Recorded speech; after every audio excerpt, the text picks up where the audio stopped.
Hello and welcome to No Set Path, episode number 26. I'm your host, Drew English. If this is your first time here, welcome. Thank you for being here, and I hope you enjoy the ride. Last week, we had our first solo episode of the show to launch the second season, and this week, in keeping with the experimental nature of season 2, we're moving back to our interview format, but I'm getting rid of the long-form video component. I found that the long-form interview videos were just sitting on YouTube, not really getting that much engagement, and what I was really using and what was getting engaged with the most were the short-form social snippets for Instagram Reels and YouTube Shorts, so we'll still have that, but I'm going to save the long-form video for some in-studio interviews that are multiple cameras and well-lit. I have some of those banked and some of those in the works, so stay tuned for that. But for these remote interviews, we're just sticking to audio for the long-form. Our guest this week is Evan Bourcier. By all accounts, Evan is a filmmaker and a cinematographer, but in my mind, he's kind of an enigma and so much more than that. When I first discovered Evan a long time ago, he was operating basically as an influencer in the YouTube space, bringing his filmmaking knowledge to a large audience. And since then, he's really been on a journey and gone through some really big life changes, and it's sent him on a different trajectory. I think his approach and outlook is very unique, and he's really pared things down a lot. I'm really excited to share this interview with you guys, just to give a little bit of a different perspective on what it means to be a creator and successful and all of those things. So without further delay, here is my interview with Evan Bourcier. Good to see you, dude. Good to see you, man. Yeah, what's new in your world? What's new in my world? One of the most exciting new things in my world is I've been doing improv comedy classes, and it's been a blast. So I did that last night, but we're on week 7 of this level of class. Next week's our last week. I did an intro class back at beginning of summer, end of spring. And then we're going right from this into the next level of class. So it's been a fun, different sort of creative exercise for me. Honestly, part of the reason I wanted to do it was to sort of get out of my own feedback loops of ways of being, and to actually get pushed into this world where it's okay, can you embody all of these different things? Because I feel like it's really easy to get sort of solidified into this sort of fixed personality in one way or another, if that makes sense. Not to get too philosophical with it. But I was okay, this is a good chance to push me outside my comfort zone. But also I have always been mildly obsessed with I think the stuff that got me into filmmaking largely was The Lonely Island. When I was growing up, I used to watch a lot of Rooster Teeth sketches and skits and stuff.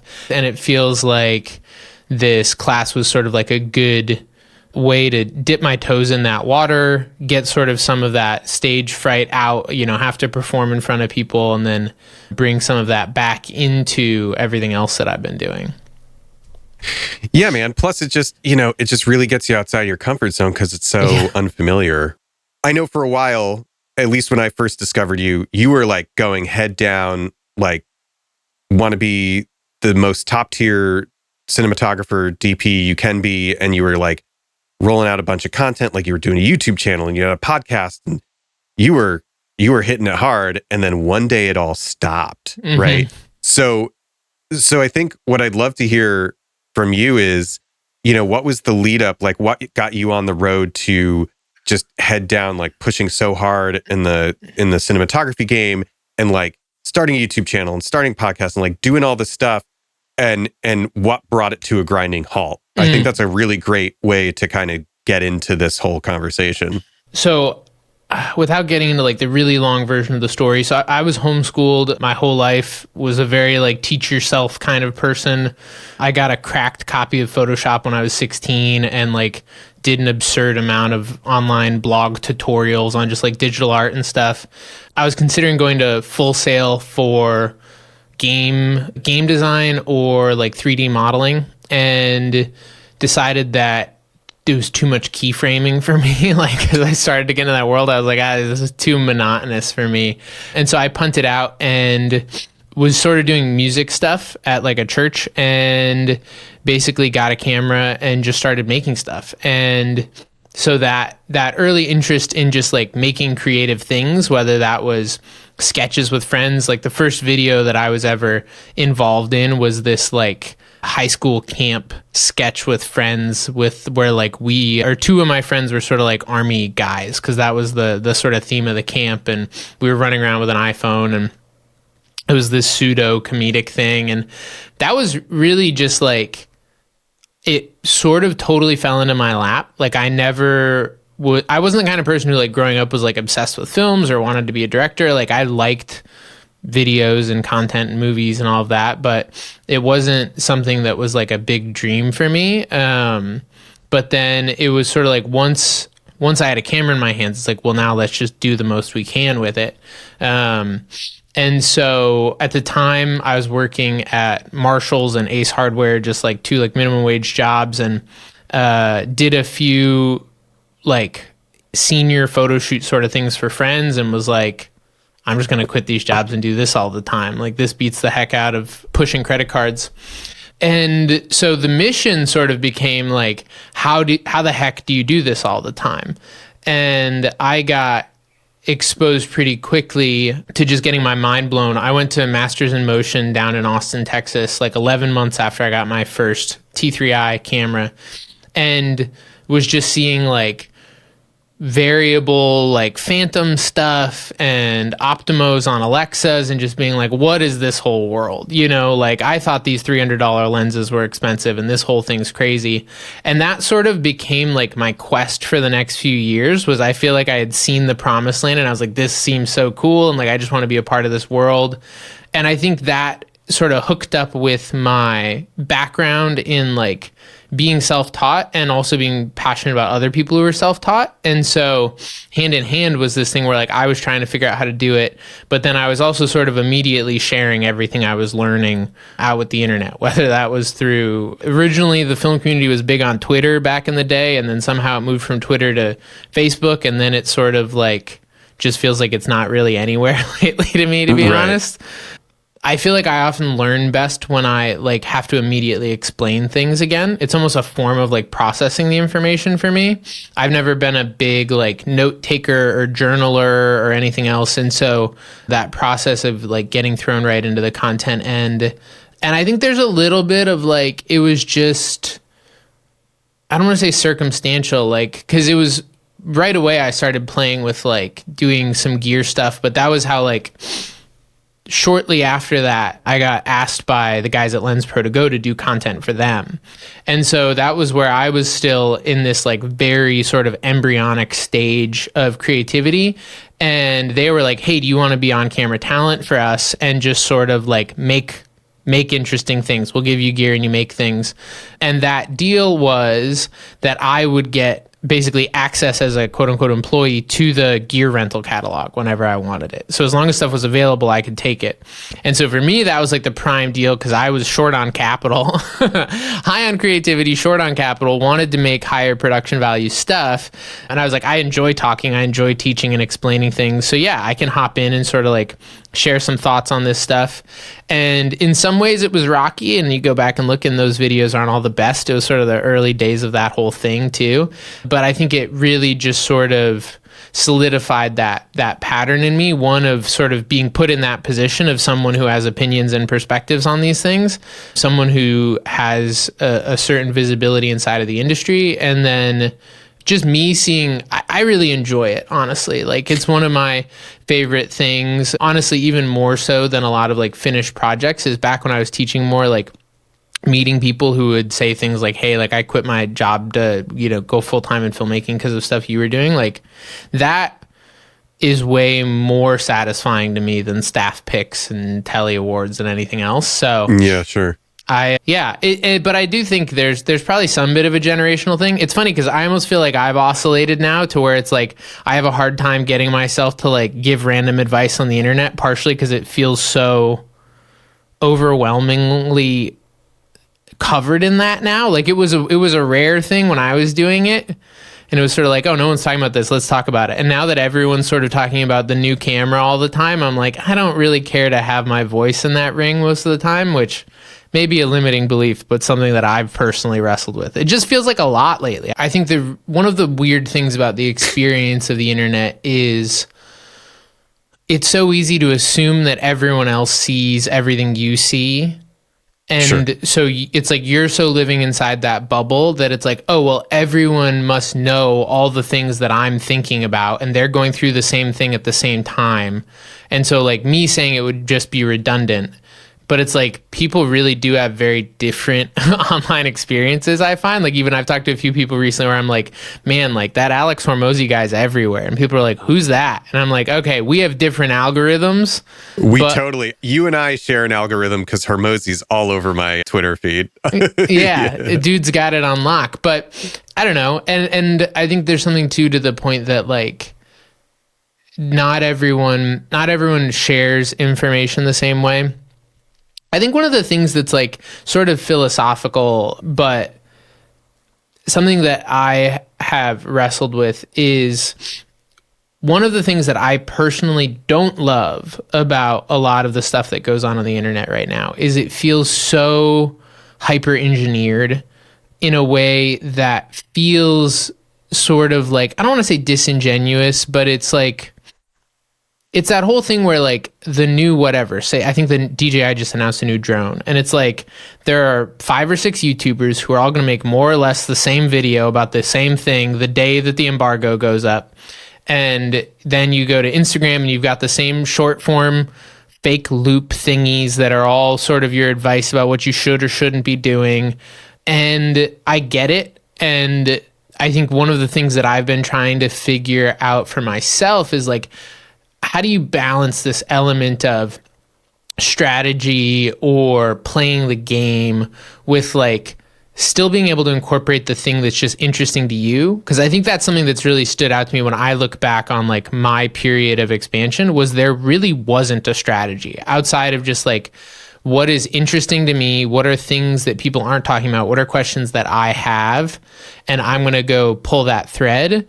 And I think if I had to guess, that was the thing that people resonated with was like, oh, this guy's just publicly asking all the questions that we have and like actually getting answers. And most of the content that I see now, from my perspective, isn't the questions that people have. It's like the questions that are statistically likely in an algorithm to come up, if that makes sense. It totally does. I'm very fascinated by this topic because, similarly, I got to where I am now with zero strategy for the most part. Like I started in filmmaking by accident because I just didn't want to go back to a desk job and I couldn't make money doing music. So I found filmmaking. And then everything from then to now has just kind of been a natural progression with very little strategy. Mm-hmm. Even down to like starting a production company was literally just, I need a business checking account. So let's figure that out. And then it's evolved from there. And I think now, in hindsight, it's like, I wish I had some sort of forethought or strategy in place, because now I'm trying to like unwind the position I'm in now to make it, to like engineer it more towards the kind of life and the kind of lifestyle that I want to live. Mm-hmm. And I feel you on people responding to you by saying, oh, this guy's asking the questions we all have. And now things feel like a little vanilla or a little like engineered towards the algorithm. I totally agree with that. And one thing I've been wrestling with is like, man, I want to share stuff, but I want to do it as authentically as possible, you know? And I think it's just so, I don't know what I'm trying to say. For me, it's like, do people want that? Or the better question is, I know there are people that want authenticity on the internet. It's like, but how do you find them? Right. Right. And I think that's like, for me, that's been the hardest thing, honestly, is like, since sort of like taking my break and coming back, I feel like it's been an uphill battle to get things to feel like they're connecting anymore. And I've been super curious around like, is this like an algorithm thing? Is this a me thing? Is this some people say it's a volume thing. I feel like some stuff has been finally clicking for me more again. And interestingly has been more again in the vein of sort of like authentic, vulnerable, personal sharing than anything else. Which has been interesting because I've sort of always assumed that like the advice stuff was really what was going to kick. But lately, at least for me, like the personal stuff has been connecting better with people. But it's been part of what I've been working on. Is I've been doing a lot more like morning journaling. I've been working through this book, The Artist's Way, which I would highly recommend, but it sort of talks about this process of morning pages. And it's interesting, the stuff that comes up. And for me lately, I haven't been like back on the chain of like, okay, we're going to record like 10 pieces of content. But I think what I have been doing is sitting down and going like, what is the most like present thing for me right now, or the present things for me right now? And I almost have to intentionally like turn off the part of my brain that wants to think in like hooks and payoffs and, you know, click-through rates and all of that. And in some ways, sometimes it's like, am I being dumb? Am I just like handicapping myself? Because I could play that game. And for me at this point, it's sort of just like a personal thing of where I'm at, is that like I get bored by that game, and the most honest thing I can say is I just don't enjoy that kind of content. Like, it annoys me when it comes through my feed. And so whether or not it works, like I just don't care to put it out into the world. And so I would rather make stuff I love, and the people that connect with it are the people that I think are meant to connect with it. And if that's 20 people or 20,000 people, this sort of brings up like another interesting to me topic, which is that I think our sense of scale on the internet has gotten really warped, especially now with things like TikTok, that anything less than like 100,000 views is nothing functionally. Right.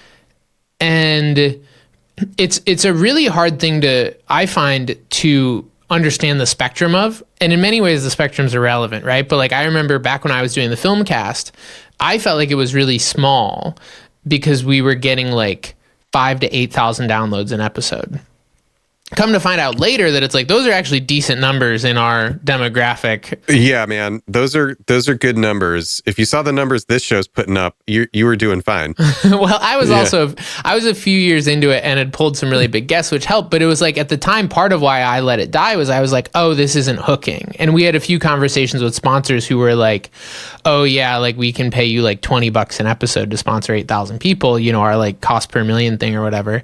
And that made me feel really bad about it, because I was like, oh, I'm not getting 1 million downloads, I'm not doing this, that, or the other thing. And just what I was comparing to was sort of an apples to oranges thing. And so I feel like for me in this season of coming back to the internet and to content creation, I've tried to just sit a little more and do like, okay, like I can be intentional about growth. I do want this to reach people, but like the numbers are largely arbitrary. And that like, if you put 8,000 people in a room and delivered your 30-second speech to them, it would be absurd. But 8,000 views on your Instagram reel feels like nothing. And I think that's like a perspective that I try to take. It's like, okay, like compared to millions, 500 people doesn't feel like a lot. But if you put 500 people in front of me right now and they got to listen, like that's a legitimate influence, and that's something that I'm willing to run with. And the other X factor in all of that's like, it was part of what got really sort of like depressing to me, was I started doing bot analysis on a lot of my stuff. That was why I shut down my old account, because I had like 20,000 followers, and I went and did an account analysis, and it was like 60% bots. And so my takeaway from that personally was just like, I don't put too much emotional energy into any of the numbers on the internet anymore, because I don't even know on TikTok, like 20 million, how many of those are real and how many of those are like French server farms that are just turning over clickers, you know, like it's all so abstract that I think the way the landscape is right now, you really have to detach yourself from that stuff, or like really commit to playing that game, and you're just playing the I want to go viral on TikTok game. But if you get in the middle, it gets really murky and really like existentially painful really fast. Yeah, well, this is a really interesting like lead up, and I kind of want to push this in a certain direction, because I don't think, even though we went on like a little bit of a tear here, I don't think it's irrelevant at all, because all this is speaking to, numbers on the internet and everything is kind of like where you were at pre taking your break, right? Mm-hmm. And so my first interaction with you in person was I went to one of the meetups you put together in Brooklyn, and like you were like building a thing, mm-hmm. and then you hit the brakes with both feet and you just kind of like took a break. And obviously I want to hear it in your own words, and I know in hindsight, a lot of it had to do with like mental and physical health and kind of getting clear on what's important to you. And I think these are all legitimately valid things that a lot of people, including myself, struggle with or at least think about a lot. Because to kind of tee it up until like let's even say up until earlier this year, I wanted to be like head down, like the most successful DP I could be, like working on the biggest productions I could work on and so on and so forth. And then you dig a little bit deeper, and having friends in the industry also helps, where you realize it's really not necessarily all it's cracked up to be unless you're in the top 1% of people working. And I know some of those folks who are, working on, huge Amazon Prime, like streamer shows like Rings of Power and things like that. And it's all very spectacular, but it's also a huge, huge grind. And for me personally, I'm still on this quest of figuring out, well, where do I slot in where I can be happy creating things I want to make and earn like a good living? Because this year, even pre-strike, which doesn't really affect me so much, has been absolutely atrocious. It's been probably my worst year in the last 8 years. And then also, where do I find balance? And I think a lot of people struggle with that in their own way. And you certainly did. So what was the impetus for just kind of hitting a pause on everything and taking a step back? And what happened in that kind of like reversal and that downtime that kind of brought you to where you are now?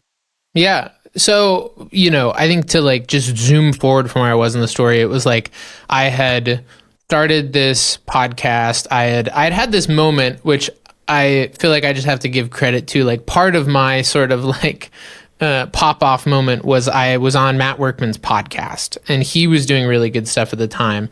And that was sort of a big inflection point for me, where like I just remember after that came out, it was like that was the initial big Instagram bump from like 800 people to 5,000 people or whatever. So I owe a lot to Matt Workman, whatever he's doing now. I have no idea. I haven't seen anything from him in a long time. But yeah, so like the DP stuff had felt like it was picking up. Like I was traveling a lot. I was working on bigger things. I got to do some bigger brand sort of gigs. At the same time, like the YouTube stuff was popping off. The podcast, I was getting some bigger connections. We were starting to do in-person events. We had started doing like a community blog thing. So the film blog, we were pulling in like breakdowns from other people in the community. The Facebook group had gotten up to a couple thousand people. And there was definitely this sense of like, this could be a thing. I think there was a little bit of this sense of feeling like people were really into it, but feeling like whenever I would sort of like come out and try to vision cast what I saw it being, that I was getting a lot of like pushback from people. But I remember this dude came up to me and was like, at one point during the event was like, "This is so awesome, man. Like, I'm really glad that it was like $25 because if it was any more, I wouldn't have come," or something. And I was just like, one weird comment. Like, that's a weird thing to say to anyone. But I think for me, it was also like, it just brings up this moment of like, oh, well, we're basically losing money on this already. And people are saying it isn't worth any more than this. Like, maybe this isn't a worthwhile venture. And people repeatedly being like, oh, no, Facebook groups are free and you can't charge for this. And this isn't worth anything.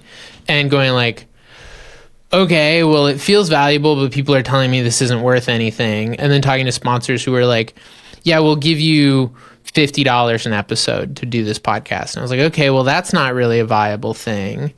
And then even going back to like the YouTube stuff I was doing, I was connected with some like bigger gear manufacturers and stuff. And we had done some big like group buy type things.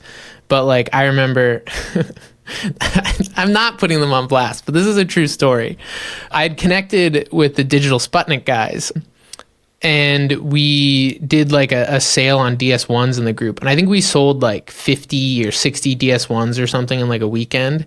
And I had bought one, and I reached out to them after about like, hey, I'm looking to like get some accessories for my DS1, and I think I was asking about like barn doors, and they were like, oh yeah, we can, like, thank you so much for our help, we can give you like a 20% off coupon for your barn doors.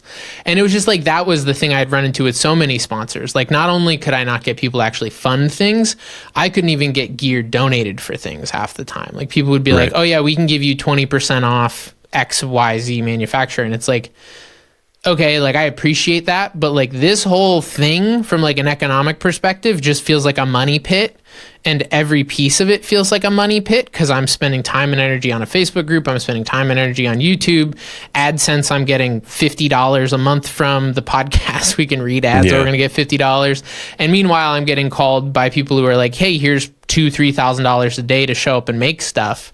I'm overworked, I'm out of shape, I'm mentally burnt out, and my relationship is on the rocks. My friendships are mostly gone, and I've just been trying to spin too many plates.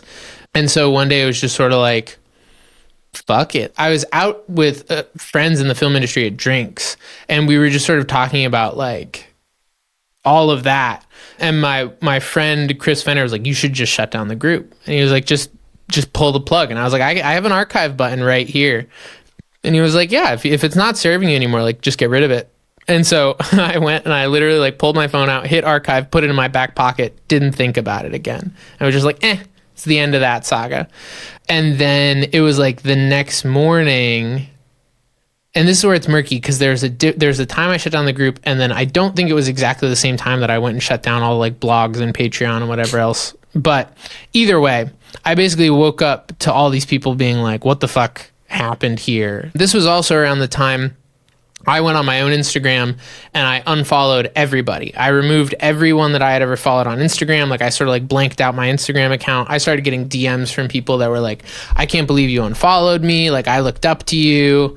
It was weird. I got Facebook comments from people. I want to say that I put a post out that was sort of like just a statement that was like, yeah, this isn't working and it's done.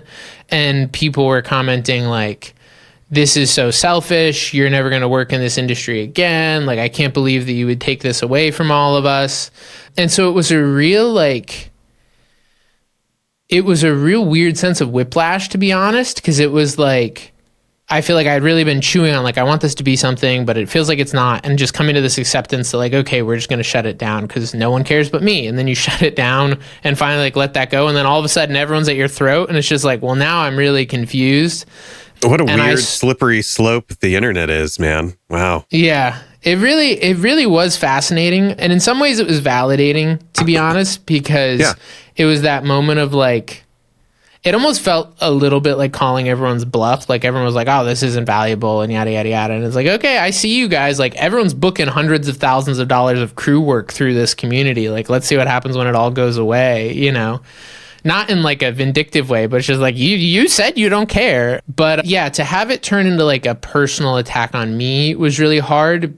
I think because I felt like I had just put so much into sharing in one way or another, whether it was setting up events, whether it was wrangling podcast guests. Like, it had been really fun and fulfilling for me, honestly, but it wasn't like something that I really benefited from in any significant way. It wasn't like I was making money off of it. It wasn't like I was getting jobs off of it. It was just like a big passion project that then everyone would tell me that I was being selfish with it. Felt wild. So, to skip ahead a little bit, so you shut all this down, you take a step back, you take all that time and energy and you sink it into yourself to kind of get healthy and get some clarity. Mm-hmm. And what did that feel like? Like, what did that do for you on the other side of this, when you could like get healthy, get in shape, take all that time and energy and devote it to, sorting yourself out and sorting out, the important things in life? What did that do to motivate you to like come back in a different way? I took time off social media. I went and started like figuring out food and training, and got my body back, went to therapy and couples therapy, and like did a lot of relationship work. And it felt really good.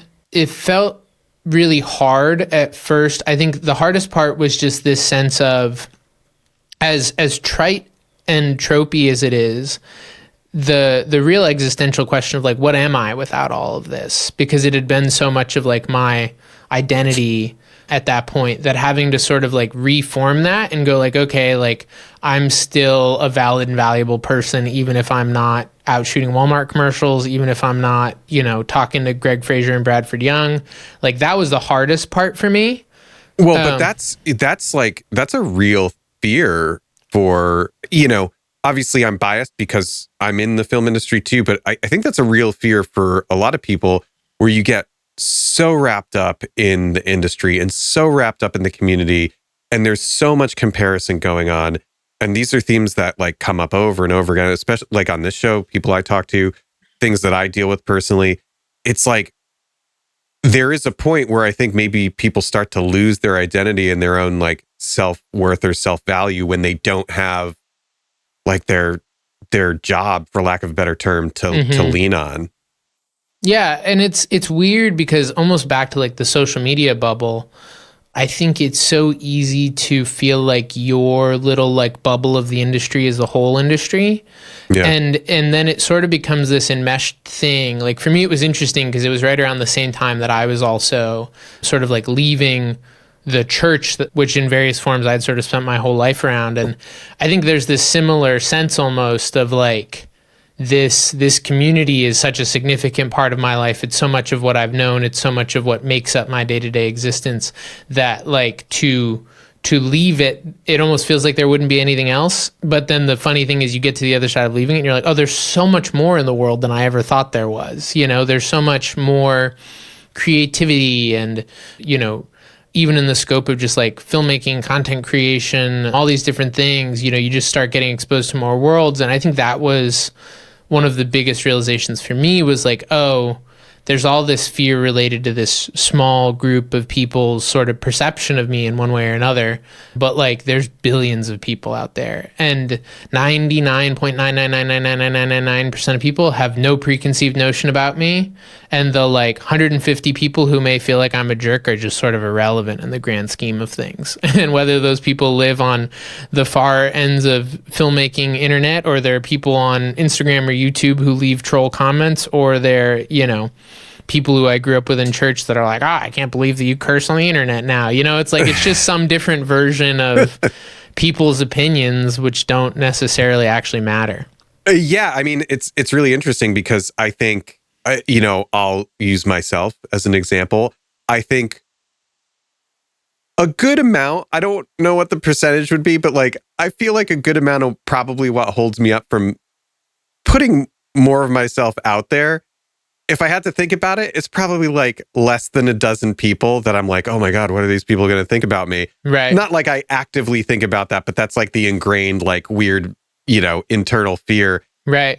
And I'm sure that's like what a lot of people deal with in the reality. Like nobody cares. Nobody cares. Or if they care, they'll care for like the 30 seconds that it's in their, field of view. And then that's it.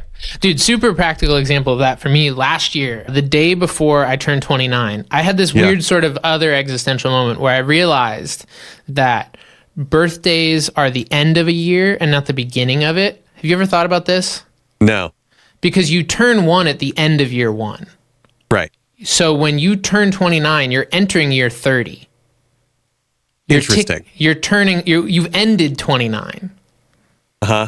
Interesting. And so I was like, oh, this is the end of my 20s. When I turn 29, my 20s are over. We call it 29, but like I've spent a full 29, 365-day cycles. I'm in year 30 now. And I don't know why this was significant to me, but at the time I was like, oh, I've always thought I have another year, but the way we count them is sort of funny. And so I was leaving the gym and I was like, I've wanted forever to get a nose piercing, but I've never done it, yada, yada, stuff when I was growing up and whatever. I was like, I'm just going to go do it.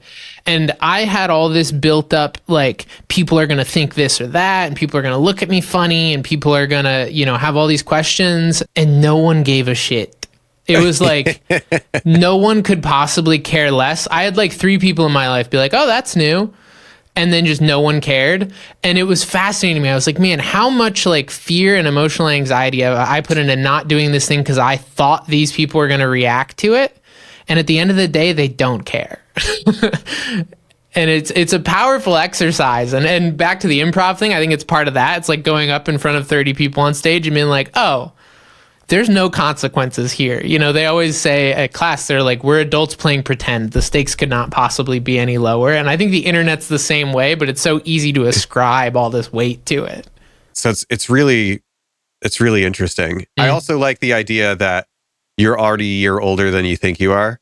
Yeah. So then you've already, it's like all those goals you set to achieve by the time you reach X age, you're already a year off. And in a way that I find that kind of freeing. It's just like, oh yeah, you just keep going on to the next thing. Yeah. Which is cool. It's like you've kind of rebuilt yourself, rebuilt your life, rebuilt your health, like all this stuff. Mm-hmm. And then what got you dipping your toes back into, this will be a big blanket term, but like being a filmmaker, like getting back into the industry and starting things like Challenger Media House, which I want to hear about. Yeah. I mean, it was something that I never really like quit.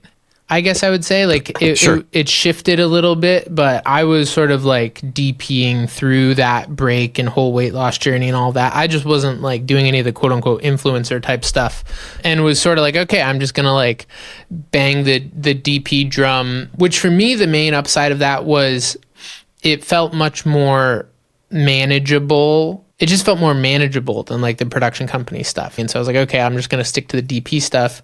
And then COVID killed that really hard for me. So I was on the like travel documentary branded content train pretty hard. And I was on a string of a few feature docs too, actually, which was kind of interesting. But I remember I was coming back from this Roberto Clemente documentary in Puerto Rico, and we were in the like American Airlines lounge when South by Southwest got canceled. And in my mind, that's like the beginning of the zombie apocalypse moment, was like, oh, because up until then it had been like, it's in China and nothing's going to affect here, yada, yada. And that was the moment when like, oh shit, like a big American thing isn't happening anymore. And so that was a funny time for me, because it was like I had shut down my life not that long before that. And then like the world shut down my life again shortly after that. But I was sort of jazzed about it, honestly. Like after the few moments of being like, what's going to happen, I think I sort of just like did the quick napkin math and was like, oh, I don't have to do anything for a while. Like we're not in any immediate trouble. And this is what it is. And so I just sort of doubled down on everything else. I had some opportunities with like local direct to client stuff come up again, and was like, well, I can always go back to like, that's an easy way to just like make some extra money, make stuff for people. And to what you mentioned earlier, at some point it was like, I needed to do the whole like S Corp payroll thing.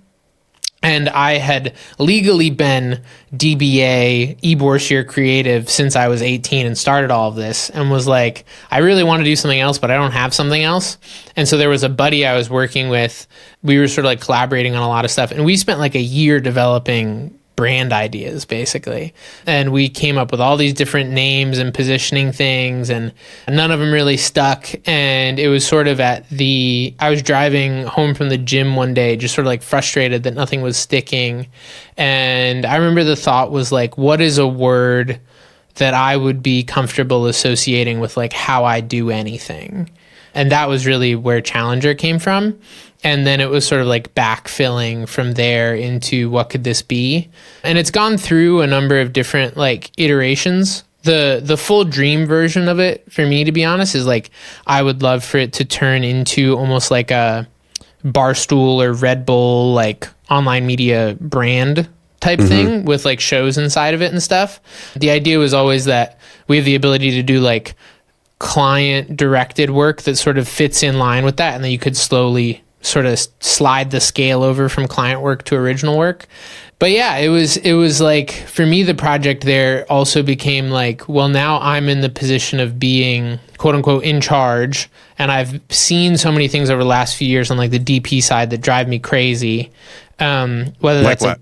Give me one example.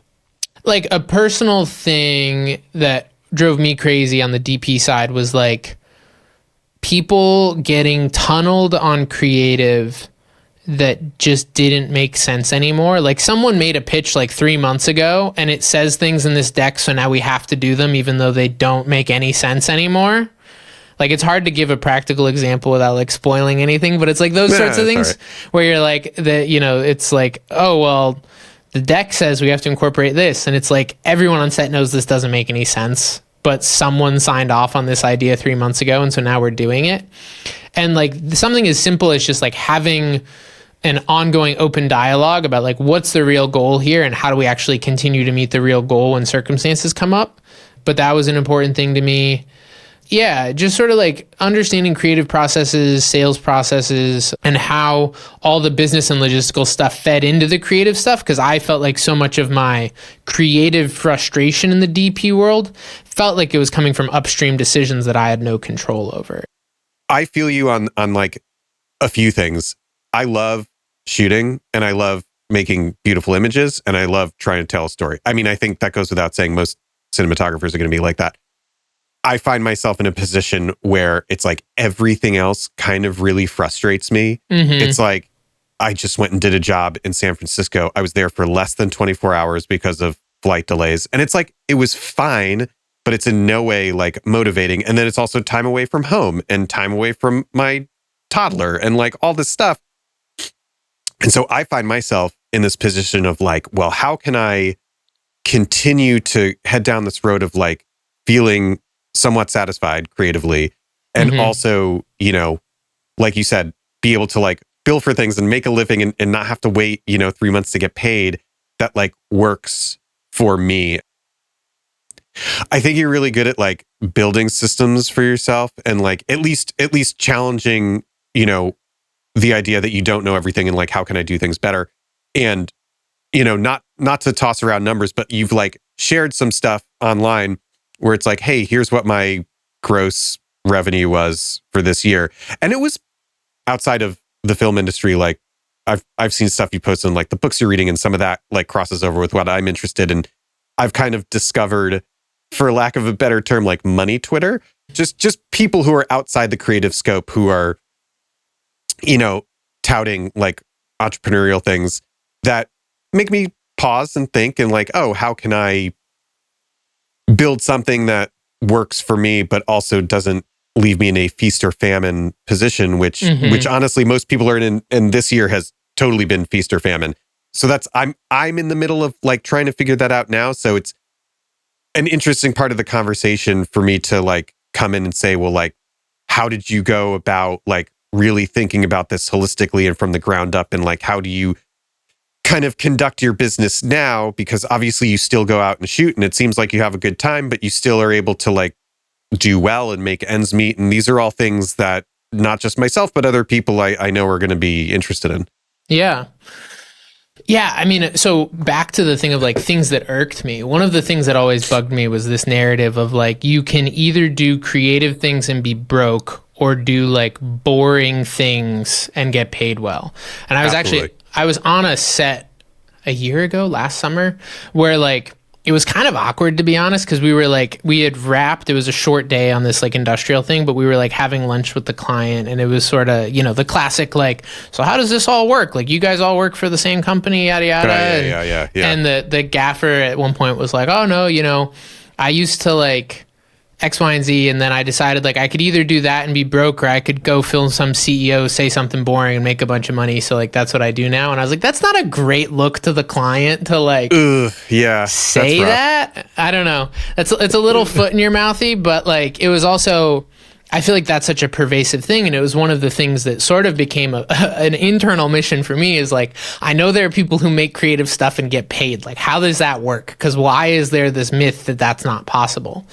Well, again, and just to interrupt for a second, it goes back to like way back where I said, well, if you're in the top like 1% of, let's just say, cinematographers working, it's like, then you have your cake and you're eating it too, for the most part. I mean, I know nothing's perfect, but it's like, you're making a bunch of money and, you're getting to be creative and just kind of being able to like delegate, work on set. It's like you're at the pinnacle where it's like that intersection is happening. And outside of that, it's like, I don't know what that intersection looks like. I know people, especially having been in New York for a decade, it's like there are people that are just going to be lifers in this feast or famine rotation. It's like, oh yeah, I got to go work 14-hour days for the next month. And, I have a buddy who is up here. He's a DIT and he was working on a studio show up here. He's like, yeah, I was supposed to go home 3 weeks ago, but we're running over. It's just like, Yeah. I don't know. I don't know how I'd even process that.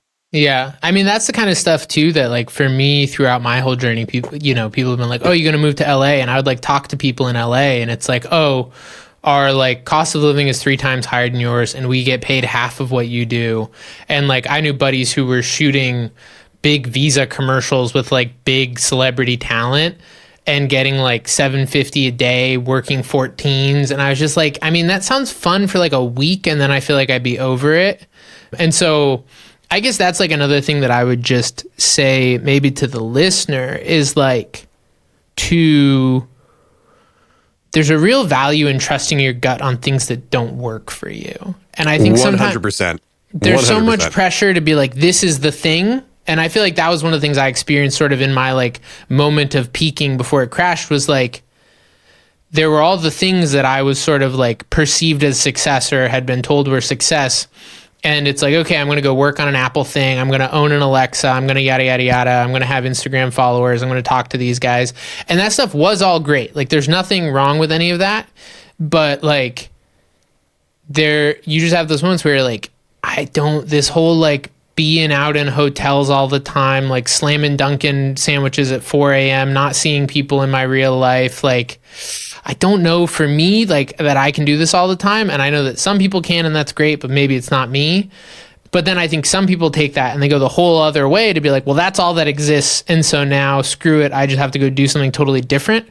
And I think one of the things that I guess I would say has been unique about me is like, I try to believe that there's a middle option there and go like, okay, maybe there's just something we don't all know about. Like, let's go learn. But yeah, so like, what were we talking about? We were talking about, I feel like we've gone on 3 pivots now. We've gone on so many pivots. I'm a believer that like, we just know what exists and there can always be something new. Mm-hmm. It just hasn't been created yet. Right? There is somewhere in the middle that does exist. It's just nobody's built that effective model yet. Right. So I think like for me, one thing I would say is I think one of the, like, if you wanted to call it secrets to my success has been that I am a big experimenter.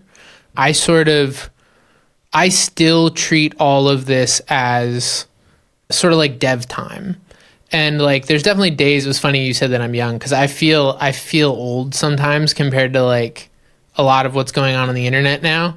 And I have to sort of reground myself to not being old, but wait till you hit my age, buddy. Yeah. But like, that was something that honestly stood out to me back when I was doing the film podcast even was like, okay, like listening to all these stories, listening to the Greg Frasers and the Bradford Youngs, it's like none of these guys were doing massive things at 25 really, like there's this period of just doing random stuff. And at some point, to your earlier point, it's like you've built up a body of knowledge that maybe now you like lock in the actual machine a little more. But it's funny because like I don't tend to think of myself as like super entrepreneurial because I see these guys who are like, oh yeah, we have these like systems for client onboarding and yada yada yada and all these processes and documents, and it's like all of my stuff is always a little more in my head and it's always getting shifted on each project. But I like to play slightly higher stakes poker, I guess I would say. Like I've always sort of been of the mindset too that it's like part of this world is that you can go sort of whale hunting. Right. And the scope of whale hunting changes, throughout your journey. But like full transparency, that was for me last year, like the whole first half of last year was a lot of like R&D personal projects. We were like designing merch, doing art stuff, just like flexing a lot of different muscles, not really making a lot of money, but it was like, it doesn't matter really. Yeah, man. I mean, we're saying the same thing. It's like an ideal scenario for me would be to have, if we're talking 6-figure jobs, like 2 a year. If we're talking 5-figure jobs, like, high 5-figure jobs, like maybe 4 or 5 a year. Like the ideal scenario is like enough money to give myself some runway, mm-hmm. support the family, invest in myself personally and whatever. It's just like have a little breathing room, which I think everybody mm-hmm. who's in a creative field like wants that or yearns for that, but not everybody knows necessarily how to go about finding that, which I'm glad you're, on that trajectory to like kind of find that healthy balance. I think part of it too is just like the audacity to like believe that it's possible. Yeah. Yeah. Like, really, I was just talking, like, part of my whole exposure and experience has been seeing the wide range of things. But, like, I was just talking to some friends who have a great production company that does a lot of work, but they were talking about how they're downscaling. Like, they just sold their office and they're moving out. And they were like, we were doing close to $1 million a year, but, like, barely covering overhead at the end of each month. They're like, you'd have a $100,000 cash outflow in a month. And so you can get into that world where like everything's bigger. But my understanding is that that's even sort of like what happened with Variable back in the day, was like they were doing really big jobs, but they scaled it up at the same rate that it was expanding. And then it just sort of like collapsed in on itself. Yeah. I mean, I talked to John about it on the show, and they took on like a multi-year, multi-million-dollar lease for their new office. I mean, that to me is crazy, especially at this point. You know, at the time, I'm sure it felt like the right decision, but you know, nothing is more appealing to me from where I sit now than like, you know, to coin a popular phrase, like the solopreneur position, where it's like nothing is more appealing than my company just being me, and you know, bringing in as much revenue as I can and just scaling up and down based on the job. Because it's like, if you start racking up overhead, it's like you always have to meet that minimum, which is just, it's not possible. Especially look at this year. I mean, 2023 was weird for most people in our industry. And then anybody whose union has been directly impacted by the writer's strike and the actor's strike. And it's like maybe starting to get better, but there's nothing set in stone as to when work for those folks is coming back. It's like such a volatile world, especially as a creative. Sometimes I've wondered, like, is there a world where you get like 3 or 4 people who sort of like each have their own thing? I feel like that was sort of like the collective thing that was going on for a while, but going like, how do you sort of like share and distribute this workload a little better? And it's one of the traps isn't the right term, but I think it's one of the hard things about like the creative industry is that many of us get sort of like addicted to the freedom early on. And there is so much value in that, and I so value that. But I guess for me personally, sometimes I do feel like there's a level of, it almost feels like there's a little bit of a price to pay for that, and that there are people who sort of like make commitments to groups and are able to build something that's a little more substantial. And I don't know that that's like a necessary trade-off.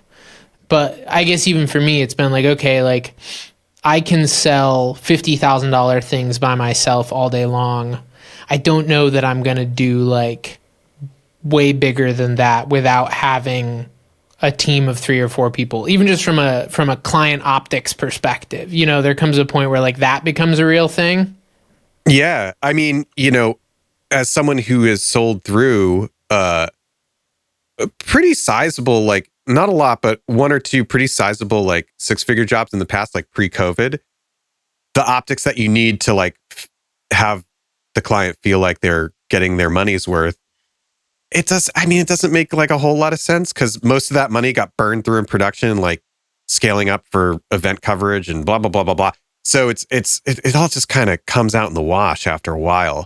So it's just like finding that middle ground where you feel like, do you feel like you have freedom? Because I think for everybody else, or for everybody, it's going to be a different answer. I mean, yeah. Personally for me, I feel like I'm grinding on a job because there's no like buffer. So it's like the question is, you know, now where you sit, like, do you feel like you have a bit more freedom than you did previously? Definitely. I mean, it's so funny because I think it's one of those things that it's a constantly moving target in many ways, right? Like it just becomes a new homeostasis. I feel like there are moments where I go like, I wish I was like, I would love to be like doing more consistent international or domestic travel, or like, you know, these other things that are sort of like perceived levels of freedom. But I mean, the reality is that like we spent 2 months in Tampa last winter, and we're planning on doing a month in Tampa and a month in Nashville this winter. And like, I basically took August and was like, I'm sort of tired and I'm just not going to book anything that doesn't fall into my lap. And like, I think that's a pretty privileged position to be in. Totally.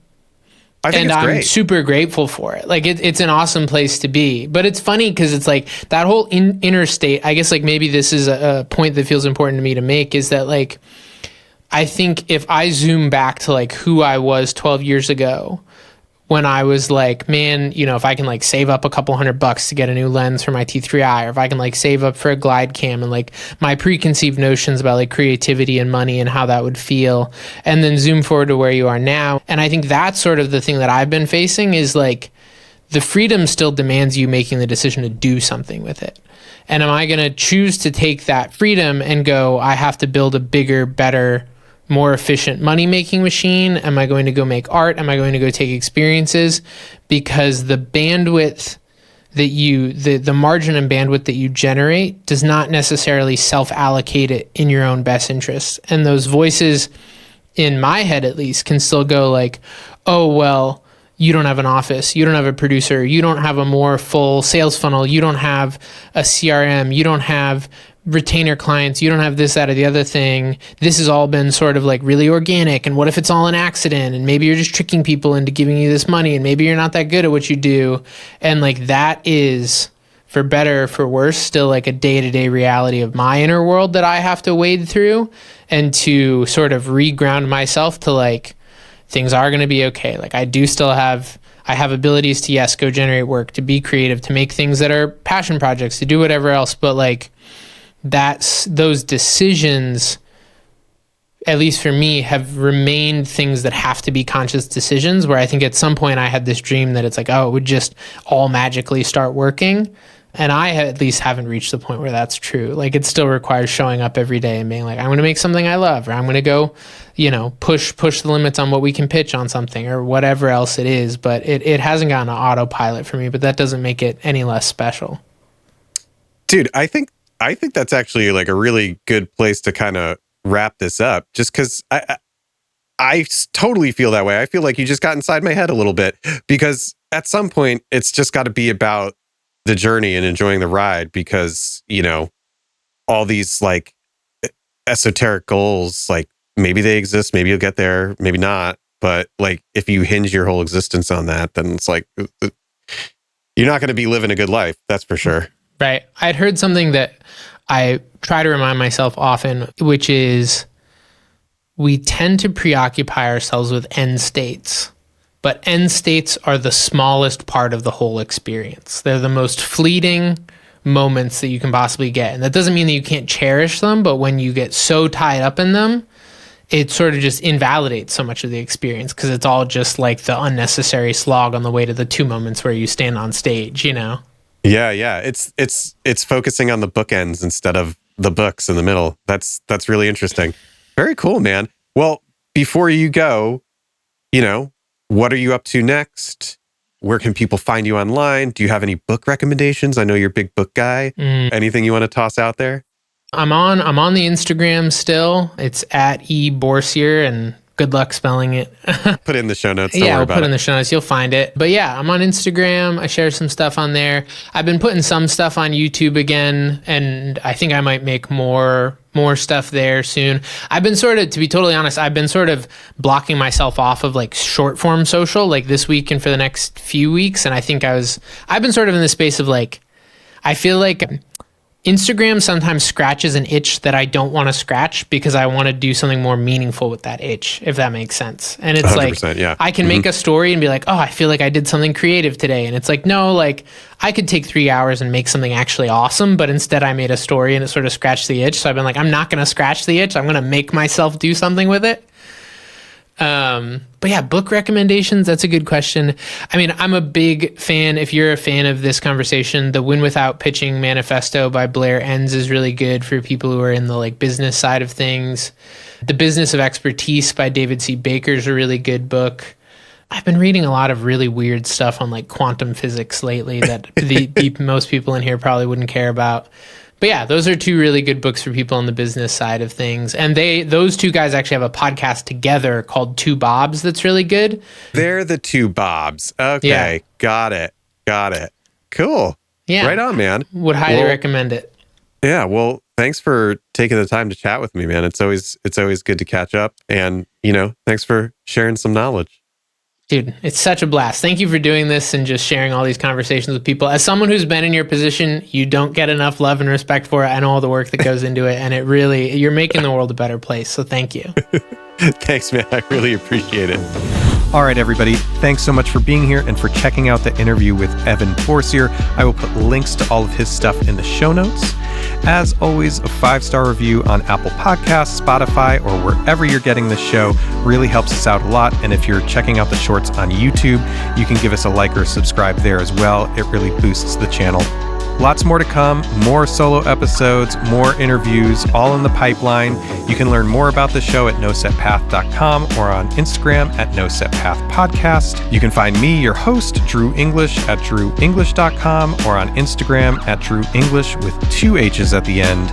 All that being said, thank you again for joining us, and until next week, take it easy.